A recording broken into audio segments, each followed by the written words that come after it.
Mistulang tumigil ang mundo para sa mga sinalanta ng bagyo sa Moncayo, Compostela Valley. Kasabay sa pagguho ng mga gusali ng paaralan doon ay ang pangarap ng mga bata na maipagpatuloy ang kanilang pag-aaral. Live mula sa Compostela Valley, may ulat ang si Haji Rieta. Haji?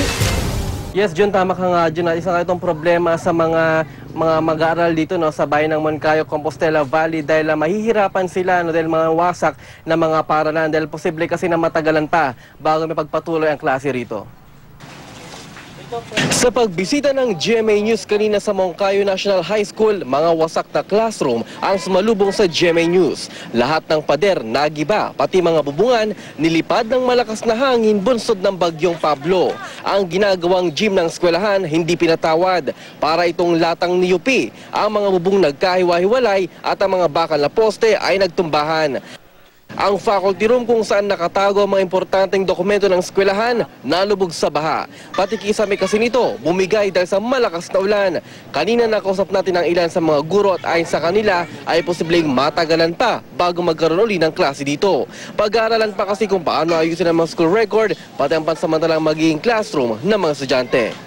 O na lang siguro, paano na lang this week, yung ibang section na naman, paano na lang sila, ganun.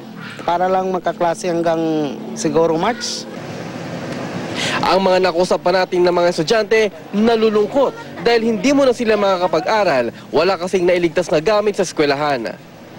Dahil wala pang relokasyon para sa mga nawala ng bahay, sa eskwelahan muna manunuluyan ang mga biktima ng bagyo. Anong sabi ng teacher nyo, kailan daw pasukan nyo? Sa susunod na.